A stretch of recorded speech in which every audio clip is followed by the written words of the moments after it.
पूरे पदयात्रा में कोई भी व्यक्ति किसी को गाली गलौच नहीं देगा। पूरे प्रभारी सुन लो, आप लोग किसी भी प्रकार का स्टेटमेंट नहीं देंगे, ना किसी को गाली देंगे, क्योंकि जैसे ही पदयात्रा प्रारंभ होने वाली होगी बहुत लोग लांछन लगाने आएंगे, बहुत से नेता बोलेंगे, बहुत से अभिनेता भी बोलेंगे, बहुत से देश की विरोधी ताकतें बोलेगी। हमें उससे कोई दिक्कत नहीं है, हम उनका जवाब देंगे और उनका जवाब है मौन। क्या? क्योंकि यदि हम उनमें फंस जाएंगे तो अपने काम से रुक जाएंगे। तो अपन को किसी भी व्यक्ति का, किसी भी विरोधी का कोई जवाब, क्योंकि वो भी अपने ही हैं, इसलिए जवाब नहीं देना। हर दिन पदयात्रा में सामाजिक समरसता के लिए, यमुना शुद्धि के लिए शपथ दिलवाई जाएगी और कोई भी व्यक्ति से प्रभारी किसी भी प्रकार का अस्त्र शस्त्र लेकर के पदयात्रा में नहीं चलेगा। न तलवार, न त्रिशूल, न कट्टा, न बंदूक। हाँ, कहे हमें लड़ने थोड़ी जाना है, जगाने जाना है। और सुनो, किसी को तुम थप्पड़ मारकर प्रभाव से अपना नहीं बना सकते, पर दोनों हाथ जोड़कर लाखों लोगों को अपना बना सकते। इसलिए हम लोगों को अस्त्र शस्त्र लेकर नहीं चलना है। किसी से भी रास्ते में पड़ने वाली मजारें, रास्ते में पड़ने वाले गिरजाघर, रास्ते में पड़ने वाले दूसरे मजहब के स्थानों पर हमें किसी भी प्रकार से कोई उपद्रव नहीं करना है, क्योंकि सबकी अपनी अपनी पूजा पद्धति है, सबके अपने अपने आस्था के स्थान हैं, सबके अपने अपने धार्मिक स्थान हैं। हमें किसी भी पवित्र स्थान या किसी भी मजहब की आस्था के स्थान पर किसी भी प्रकार की रंगबाजी, विद्रोह, किसी भी प्रकार का उपद्रव, किसी भी प्रकार की हुटरबाजी, सीटीबाजी और किसी भी प्रकार से नुकसान नहीं पहुंचाना, ताकि अपने ऊपर कोई लौटकर उंगली ना उठाए।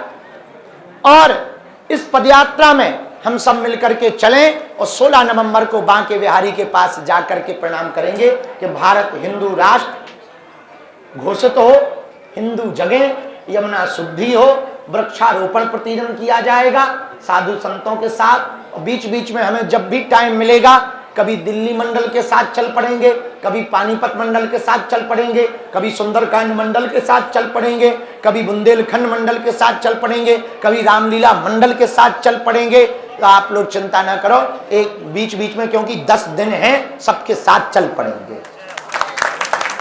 थोड़ा आगे पीछे होगे, तुम पीछे होगे, हम आगे, चलेगा, क्योंकि सुरक्षा की बड़ी दिक्कत जाती। भगदड़ हो, धक्का मुक्की खूब गलत। पिछली बार तो जितनी चोटें हमें लगी, शायद है काउआ लगी। हमारे सिक्योरिटी वाले हमें तो जूता चढ़ा देते पाँव, और पाँव ऐसे मचल जाते तो जैसे आगे को लगो जो है छोटो है, उंगली फूल जाती। और रोज गिनती करवे पड़ती कि कितनी बार जूता रखो। अब विचार करो, बड़े लफड़े का काम है भाई, बहुत लफड़े। उनकी भी गलती नहीं है, उन्हें धक्का लगते, मुक्का लगते बेचारे, उनकी भी गलती नहीं है। और जगह जगह पुलिस बदल जाती है, तो अपने हो तो पहचान करें कि बाबा कमजोर है। हाँ, जगह जगह बदल जाते, तो चलता है, भगवान की इच्छा है। नियम समझ आ गए, बात समझ आ गई। ये पूरा पत्र आपको PDF पर, आपका काम है आज ही व्हाट्सअप हो जाए, ये व्हाट्सअप भेजेंगे और रात को हम आपको बता देंगे संकल्प का। तो वो बागेश्वर धाम यूट्यूब चैनल पर पूरी पदयात्रा की हर डिटेल यूट्यूब चैनल पर जारी होती रहेगी। बागेश्वर धाम यूट्यूब चैनल पर आप उस पर प्रतिदिन वॉचिंग करते रहें। जो जो नई नई सूचना, नए नए सुधार होंगे, लिखो भैया ये बागेश्वर धाम यूट्यूब चैनल पर नए नए सुधार, प्रेस कॉन्फ्रेंस, नई नई बैठकें, क्योंकि अभी 2 माह हैं और 2 माह हम लगातार केवल बैठकें करेंगे। आज पहली बैठक है यहाँ की, थोड़ा हौच पौच भी हुई, अब हम फिर से बैठक रखेंगे। देख रहे कैसा बन रहा है, इसका क्या उपचार होता है, देखते हैं। देखते हैं। सबको समझ आ गई बात? अच्छे से आ गई? हाँ, तो ही भरा आई न कटा समझ में के मूसल चंदा। समझ में आई बात? हमारी अपनी यह पदयात्रा किसी एक पार्टी की नहीं है, सनातन की है। और जहां जहां सनातनी है उन सबकी है। तो किसी भी पार्टी से, चाहे कांग्रेस हो, सपा हो, बसपा हो, निर्दलीय हो, भाजपा हो, जो भी पार्टियां हैं, हमें पूरे नाम पता नहीं है, सभी पार्टियों के प्रमुखों को, पार्टियों के सदस्यों को, सबको अपनी तरफ से निमंत्रण दें और सबको जो आना चाहे सबका स्वागत करें। हम तो कहते हैं, देखो बुरा ना मानना, ये बात लिखने वाली नहीं सुनने वाली है। इस देश के ज्यादातर मुसलमानों के पूर्वज हिंदू हैं, ज्यादातर मुसलमानों के पूर्वज हिंदू हैं, क्योंकि बाकी मुसलमान तो 47 में पाकिस्तान चले गए। तो ज्यादातर मुसलमानों के पूर्वज हिंदू हैं, कि उनको बहुत बेहतर मौका है। हाँ हाँ, तो यदि वो भी पदयात्रा में आना चाहें तो वेलकम करो।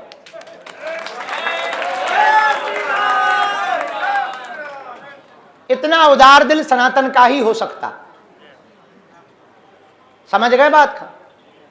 हम कहेंगे कम, समझना ज्यादा है। तो प्रेस कॉन्फ्रेंस कर सकते हो। अंतिम बात, 7 तारीख के पहले 6 तारीख को रात को कात्यायनी माता मंदिर में सभी प्रभारियों का आना अनिवार्य है, बैठक के लिए, रस्सा पार्टी के लिए, सुरक्षा के लिए, और भंडारा वितरण का सबसे बड़ा चैलेंज होगा यहां।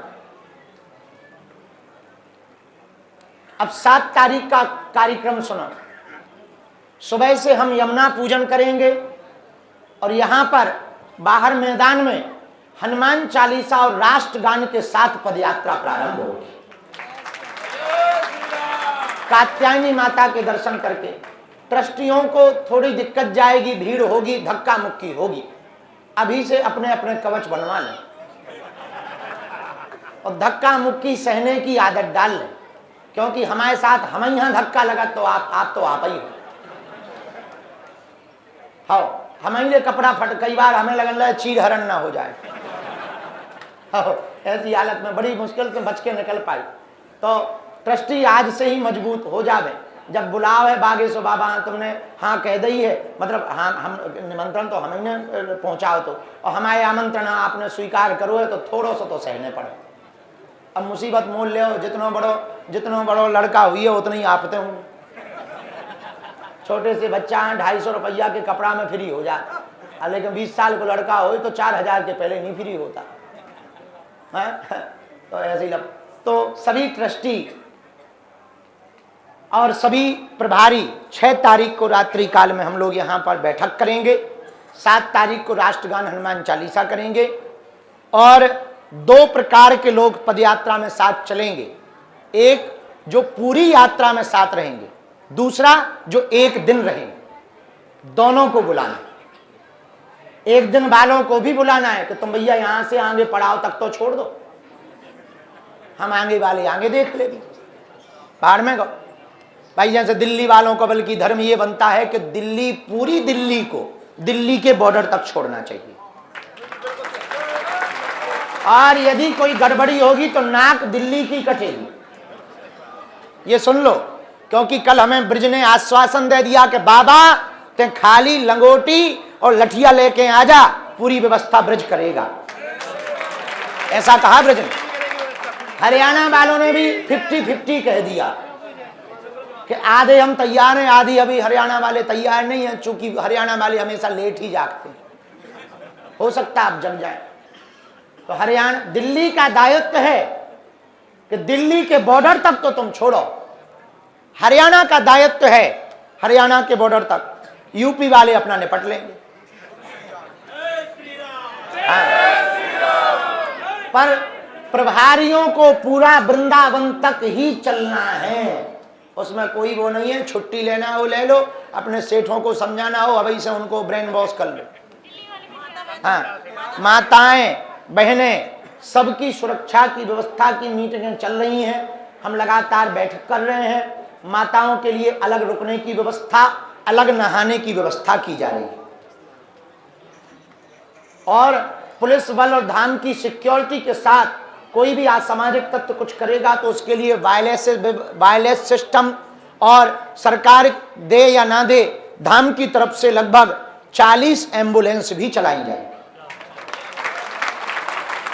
आप लोग यदि थक जाओ, आज ही हमने कहा है सुबह की बैठक में, कल रात को 3 बजे बैठक ली रात को, तो हम तो दिन रात इसी में लगे।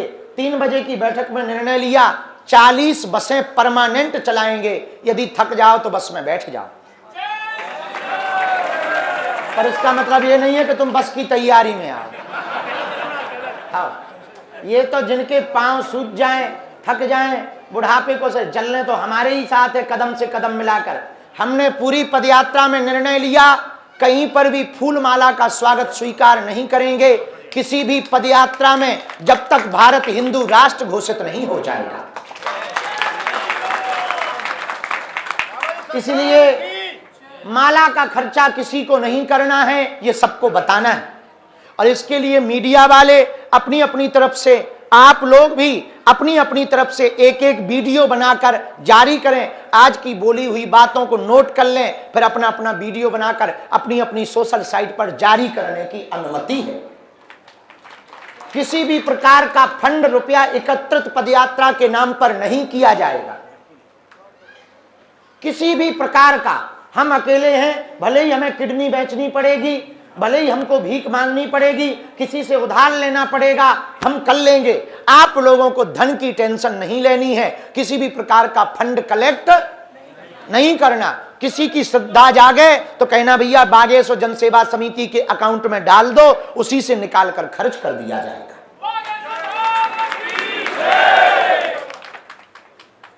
पूरी पदयात्रा में पिछली बार चोट बहुत लग जाने के कारण हम चप्पल या जूता तो खड़ाऊ तो इस बार भी नहीं पहनेंगे, लेकिन कपड़ा के सॉक्स जरूर पहनेंगे। आप लोगों को आज्ञा है, सभी पदयात्री जूता चप्पल पहन करके आए, हमारी आज्ञा है। सभी पदयात्रियों से एक और निवेदन, एक पत्र है, अभी आपके व्हाट्सएप पर चक्रेश जी भेजेंगे। इस पत्र का नाम है, लाओ जरा, इस पत्र का नाम है पदयात्रियों के निर्देश। पदयात्रियों के जो निर्देश हैं, उनमें पहला निर्देश तो यह है कि हर दिन सुबह पदयात्रा जब चालू होगी तो आपको आगे नहीं चलना होगा, साथ में चलना होगा। और जब आप हमारे साथ चलें तो पहले हनुमान चालीसा और राष्ट्रगान होगा, इसके बाद पदयात्रा प्रारंभ होगी। पूरे 10 दिन की पदयात्रा में हम 9 रातें 10 दिन चलेंगे। दिन में भोजन, रात को भोजन, सुबह नाश्ता, तीनों टाइम, और तीनों टाइम चाय की व्यवस्था की जिम्मेदारी हमारे बागेश्वर जनसेवा समिति की।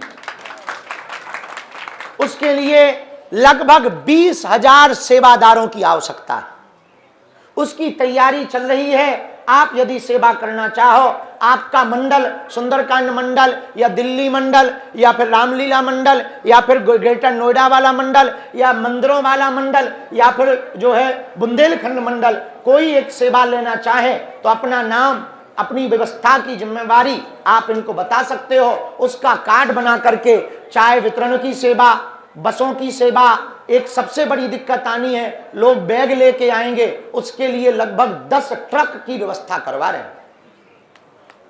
पिछली बार की पदयात्रा से जो जो सीखा है उसकी तैयारी कर रहे, तो हमारे साथ सुबह चलना प्रारंभ करना है, आगे नहीं निकलना है। पूरी पदयात्रा में हम किसी के घर पर या किसी के भवन पर या किसी आश्रम में नहीं ठहरेंगे। जहां आप लोग ठहरेंगे वहीं हम एक कमरा बनवा करके ठहरेंगे। पूरी पदयात्रा में रात्रि में संगीत कार्यक्रम है, यदि जग सको तो जग सकते हो। इस पदयात्रा में भक्तों का समुदाय ज्यादा से ज्यादा आना चाहिए, देश को बचाने के लिए, यमुना माता को बचाने के लिए, हिंदू राष्ट्र को बचाने के लिए, बनाने के लिए, हिंदुओं को बचाने के लिए। इसलिए वृद्ध और बीमारों को यात्रा में नहीं आना, ताकि किसी भी प्रकार से बेइज्जती ना। वृद्ध मतलब 70+। हाँ, अपने आप को बूढ़े मत समझ लेना। तीसरा, इस पदयात्रा में जो भी यात्री आवे, 3 चीजें आपकी हमें बहुत आवश्यक है लाना साथ में। एक कंबल की लोई, एक थाली या लोटा, ताकि डिस्पोजल का खर्चा कम हो और प्रदूषण कम हो, और एक गरम लोई एक थाली और लोटा, बस। चप्पल तो पहन के ही आओगे, लाने की जरूरत क्या है? कौन काऊ को पीटनी? बस केवल थाली और लोई आपकी तरफ से होवे, बाकी व्यवस्था गद्दे की हम करेंगे, बिछाने की हम करेंगे, टेंट की हम करेंगे, लाइट की हम करेंगे। 4 जनरेटर आज ही हमने बोला है, 4 जनरेटर भी खरीद रहे हैं ताकि कहीं पर लाइट की दिक्कत न जाए पूरी पदयात्रा। इस पदयात्रा में रास्ते में कुछ लोग फल प्रसाद का स्टॉक लगाते हैं स्वागत के लिए। कोई लगाना चाहे तो खुली छूट दे देना, बस एक जगह नहीं, लंबा लंबा रखें, क्योंकि जो जवान होते हैं वो पहले टूट जाते हैं, पीछे वालों को सिर्फ दोना मिलते हैं। हमारा पिछली पदयात्रा का निजी अनुभव है। पूरे 9 दिन की पदयात्रा में बागेश्वर धाम से ओरछा में हमको किसी भी स्वागत में आज तक, एक जगह हमने पूछा यहाँ क्या स्वागत था, बोले समोसे, और तुम समोसा का दाना भी कह दो तो हमें नसीब नहीं हुआ। इसलिए एक जगह में नहीं, लंबे लंबे में लगाने की छूट है। पानी का स्टॉल, टैंकर, सब जो लगाना चाहें, ग्राम पंचायत क्षेत्र या जो, वैसे कात्यायनी माता मंदिर वाले तो दिल खोले ही हैं और भी खोलना चाहिए। जहां पर पदयात्रा में रुके, विश्राम स्थल की जगह पर, इस बार पिछली बार की शिकायतें हमको मिली थी, इस बार चार्जिंग की व्यवस्था जरूर कराई जा रही है, पर मोबाइल चोरी की गारंटी नहीं है, वो आपकी निजी गारंटी है। और इन 10 दिनों में हम कोई अर्जी नहीं लगाएंगे कि चोर कौन है, तो कोई इस भरोसे भी मत रहना कि बाबा पकड़ लेगा, क्योंकि 10 दिन के लिए देवता भी हमारे पदयात्रा में रहेंगे।